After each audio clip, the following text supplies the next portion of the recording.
Yo, what's going on, man? This your boy D-Bonds back with another video. I know it's been a while since y'all see me, but look, I had to make this video. Now, if you're not subscribed to my channel, make sure y'all like, comment, share, subscribe if this video helps. And if you've been rocking with your boy, I truly appreciate you.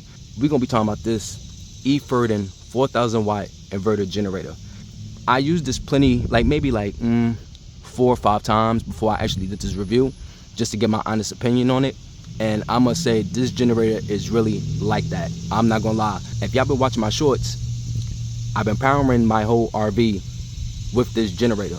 It runs everything. And I mean, everything you could think of in your RV, from your refrigerator, microwave, air conditioner, and you can have little things plugged up, like, you know, some solar generators, like portable solar generators. You can plug those up, charge those up as well. So yeah, I highly recommend this thing. I'm not gonna be talking too much. I just want to get into the video.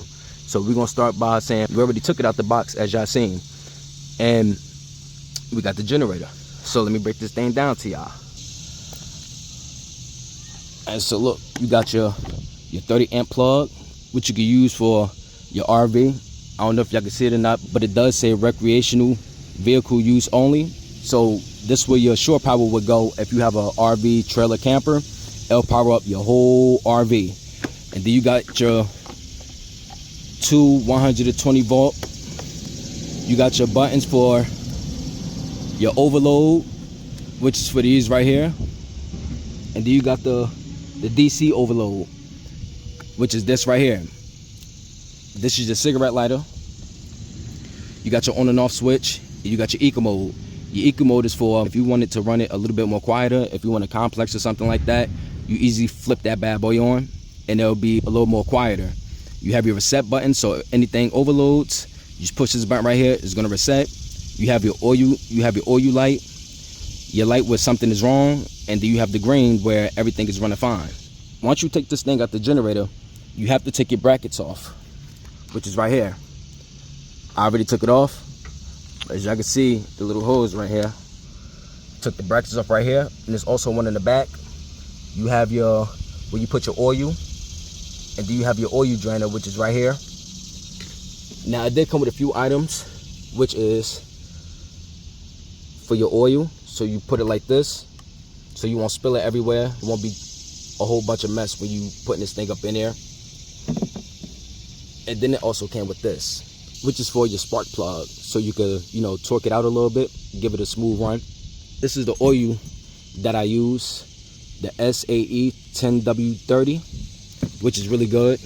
Now you can use different ones, which is 5D30, 10W30, and 15W40. Now this is best used with SAE 10W30, which is recommended for this oil engine. I only used half of it. As y'all can see, I only used it down to the 16, which took a pint, which is not bad. And then it uses 2 gallons of gas. So approximately this thing will run for at least 8 hours. I know it will run longer, like 14 hours, if you just have like your refrigerator, like little things plugged up like that. But from my knowledge, it only ran for like a good 8 hours. So I can't complain about that. It's still a good runtime. You also could change your gas tank, which is pretty sweet. All right, so we're gonna move this box out the way. All right. Now on this side, you have your lock bolt, which is right here. And then on the inside, it's your air filter cover. And then the inside is the foam filter. So you might want to keep that clean when you running this like at least 6 times or so like that. Let me go down lower for you. And then right here, you have your on and off switch for your fuel line, so it can go down to the engine. And then you have the throttle, which goes back and forth. Now I did run it a little bit, and I filled it up with gas. So we got almost a full tank right here, as y'all can see. Let me turn it around.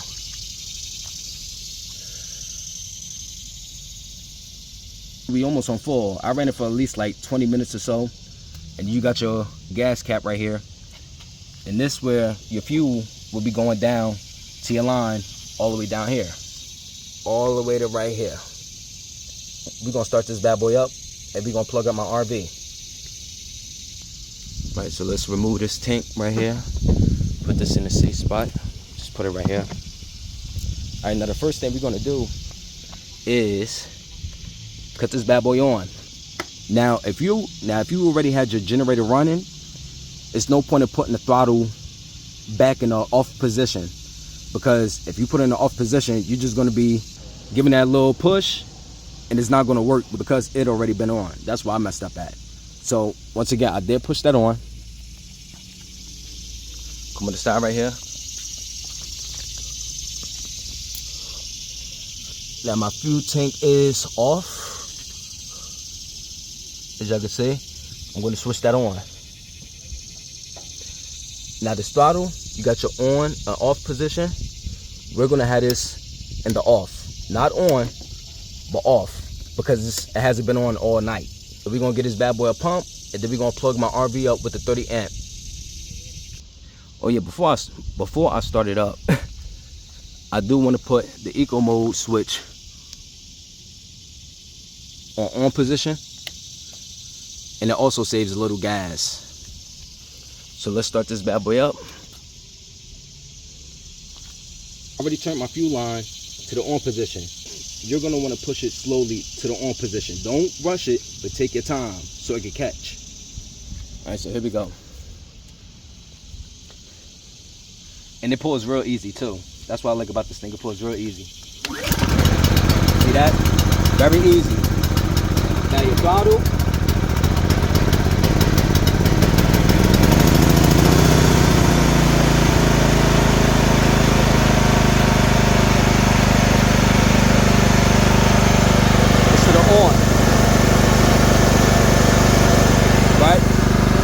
This is what you should see.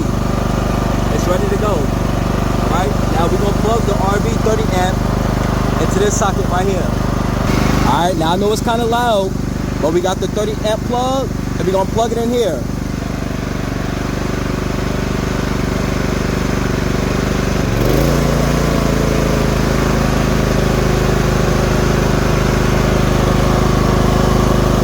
And that lets you know that everything is good.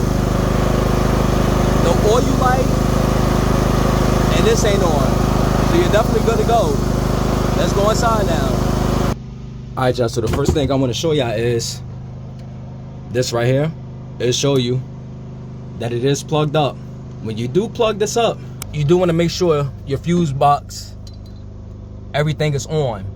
You can't try to plug it up and all of your fuse box, everything ain't on. It's not gonna work. So make sure you go to your breaker box and make sure all of these are on. Now, my refrigerator is on. I have to get me a new light bulb. That's what this thing is right here, so don't mind that. And then we got the microwave. And to turn that on, to make sure it's working, you hit this little switch. That's right here.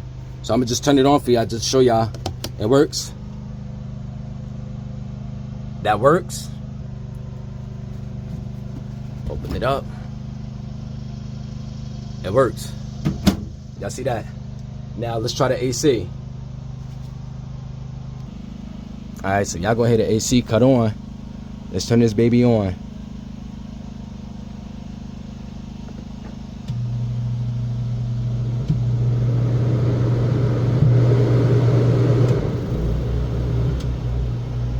And it's on medium. So it does run. So right now, my AC and my refrigerator is running. Now I'm gonna plug up the TV and show y'all that also works too. So we're gonna plug the TV up to the RV, to this little adapter right here.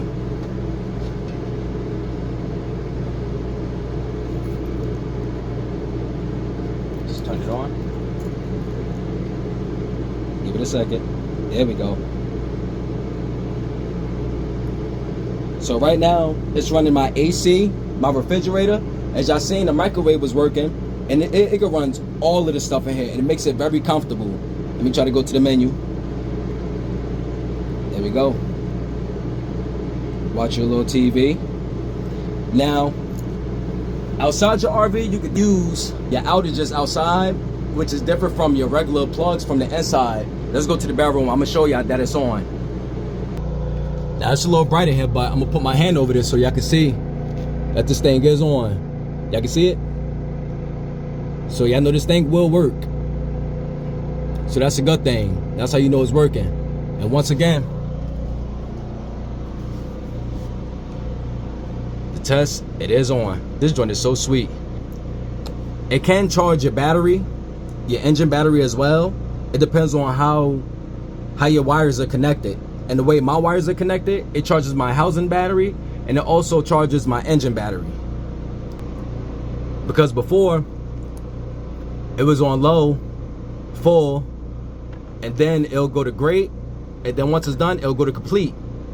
Now once it go to complete, you'll want to take it off because you don't want to overcharge your battery and you'll mess it all up.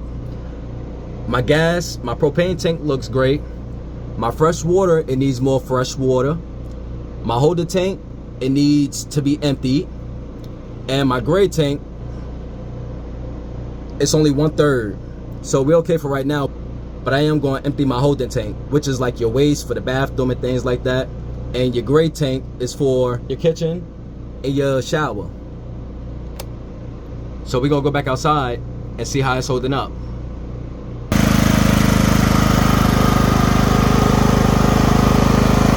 As y'all can see, it's running good. Now this, almost on the full tank, with the AC, the refrigerator, and a microwave, and a couple of other things plugged up, it's going to give you at least 4 hours because I'm not going to lie, that AC, it runs a lot of watts. You have to be very mindful of what you're plugging up because you don't want to run into an overload. So if you ask me about this generator, yes, it's definitely worth it. Once again, I got it from TikTok. I think the cell went off, but it's still pretty cheap. This is one good generator, and I highly recommend it. And I definitely plan on getting another one. And I'm gonna also use links. So if it's an emergency, your lights go off or anything, this thing is really a lifesaver. You can't beat the price for it. I only paid like $260 something plus tax. It was like $270 something. You cannot beat this for a 4,000 watt inverter generator. This is an Efurden 4,000 watt inverter generator.